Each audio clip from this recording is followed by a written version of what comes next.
Buying a used phone do's and don'ts. If you're the geek type, like me, you like the idea of owning the latest and greatest Android smartphone. Unfortunately, sometimes our budgets can get in the way of our goals, and flagship devices can cost as much as $1,000 these days. For those of us who are bargain shopping for our next smartphone, some of the usual routes include buying a mid-range device that still offers a fair punch, keeping an eye out for sales, and finding a deal on a manufacturer-refurbished handset. But another great way to score a good deal is by buying a used phone. I've bought a lot of used devices online over the years and, in most cases, the experience has been positive. Used. It's a word that's weighed down by negative connotations. We've used it up, it's no longer good. That's probably why so many retailers that sell used products tend to go with pre-owned to soften the blow. Scary words aside, buying a used phone doesn't have to be a bad experience. I've bought a number of used smartphones online over the years, and the experience has been positive almost every time. Wait. Almost every time? Yes, that's right. I have run into problems in a few cases, but I learned from them.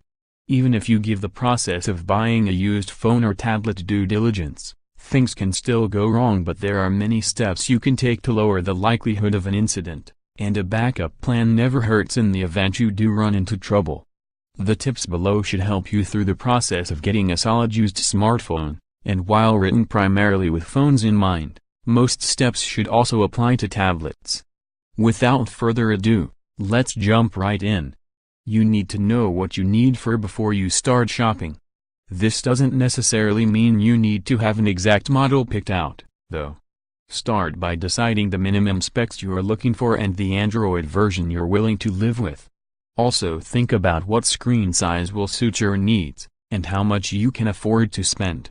This should narrow down your choices to a handful of used smartphones. How to know how much to spend on a used smartphone.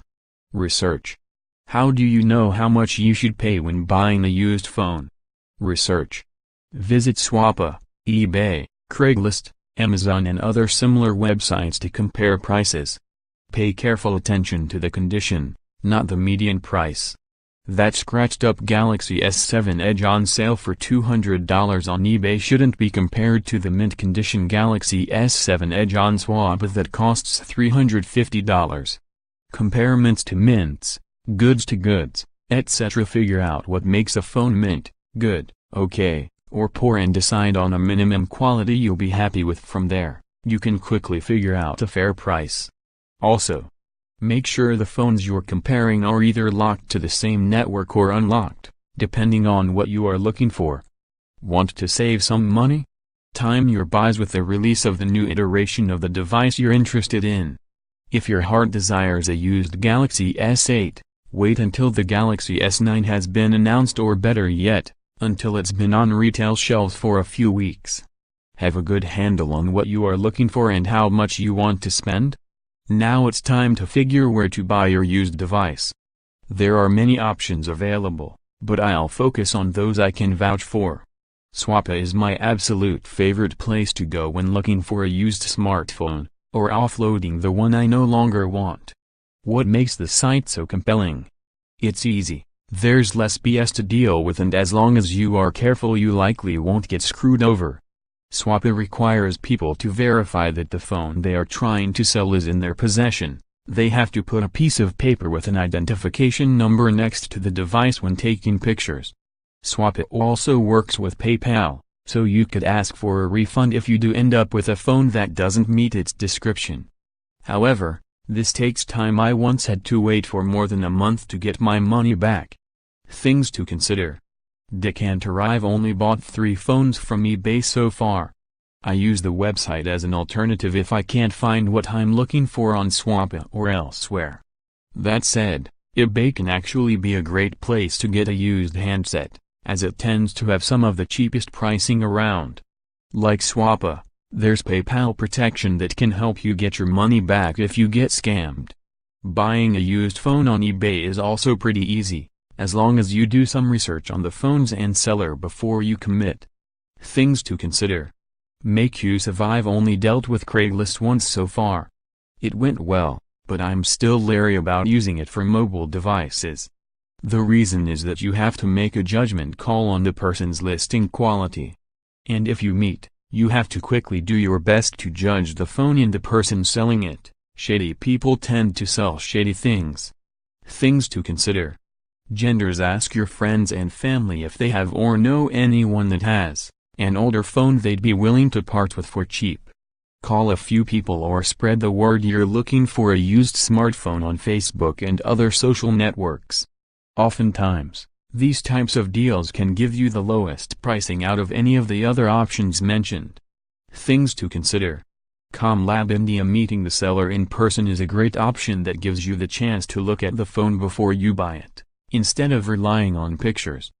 Before you set the meet-up, here are some things to keep in mind. At first glance, this section might seem to apply only to those buying a device in person. However, the tips below are also useful when you get the phone in the mail. They will help you detect problems early, so you can either walk away from the deal when buying a used phone in person, or start the process of getting your money back if you already bought it. Stuff to bring with you for the inspection. Before you even boot the phone up, give it a visual examination.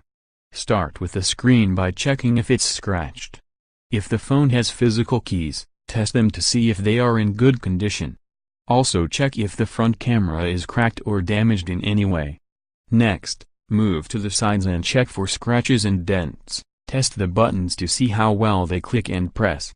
Finally, move to the back to see if there is any visible damage. If all looks good up to this point, remove the back if that's an option. Check the battery and other components. Make sure to check whether or not the battery is original. This can make a real difference when it comes to price negotiation. Now it is time to put in the SIM and microSD cards and turn the sucker on. Test it out by making a call, sending a text, and connecting to the internet. Make sure to check if the device recognizes the microSD card and gives you access to your files. While you are at it, check out all the ports. Plug in your headphones and test the audio with a song or a YouTube video if the device has a headphone jack. Make sure to also plug the handset into a power source to see if it charges. The last thing you should do is use an online tool to check the ESN.